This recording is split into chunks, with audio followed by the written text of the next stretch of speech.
Media playback is unsupported on your device. Media caption Mattis. The tragedy of war is known. It would be catastrophic. U.S. Defense Secretary James Mattis has said America still hopes to solve the North Korea crisis using diplomacy. After days of fiery rhetoric from both the U.S. and North Korea, Mr. Mattis said war would be catastrophic and that diplomacy was gaining results. On Friday, North Korea's official KCNA news agency said President Donald Trump was driving the Korean peninsula to the brink of a nuclear war. Pyongyang is finalizing a plan to fire missiles near the U.S. territory of Guam. The KCNA report comes after Mr. Trump said that North Korea should be very, very nervous if it acted against the U.S. He said the regime would be in trouble like few nations have ever been if they do not get their act together. The KCNA report accuses Washington of a criminal attempt to impose nuclear disaster upon the Korean nation and making desperate efforts to test weapons in the Korean peninsula.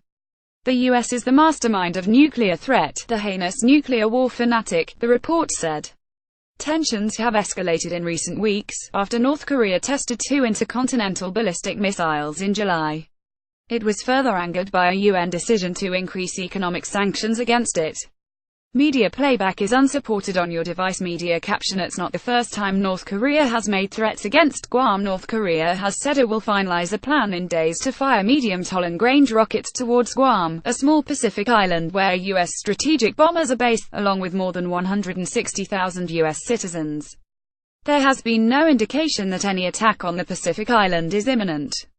Mr. Mattis, speaking in California late on Thursday, said it was his job as defense secretary to be ready for conflict.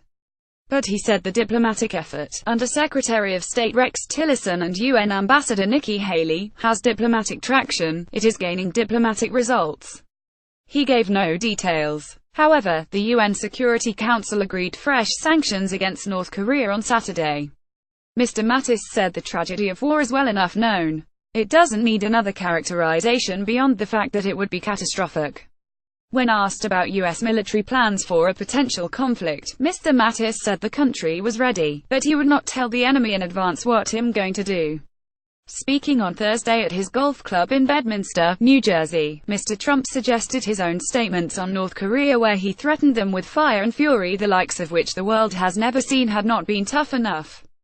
Media playback is unsupported on your device. Media caption Trump says his earlier warning to North Korea wasn't tough enough. He also railed against previous U.S. administrations for being too weak on North Korea and again chided the North's closest ally, China, saying it could do a lot more. He said, I will tell you this, if North Korea does anything in terms of even thinking about attack of anybody that we love or we represent or are allies or us, they can be very, very nervous. I'll tell you why, because things will happen to them like they never thought possible. I will tell you this, North Korea better get their act together or they're gonna be in trouble like few nations have ever been.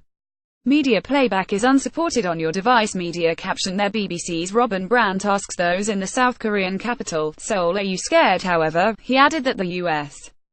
would always consider negotiations. China's state-run Global Times newspaper wrote that China should stay neutral if North Korea launches an attack that threatens the U.S., but it also said that if the U.S. and South Korea attacked North Korea to force regime change, then China must intervene to prevent it. Meanwhile, Australian Prime Minister Malcolm Turnbull said his nation would be prepared to join a conflict against North Korea if the United States came under attack.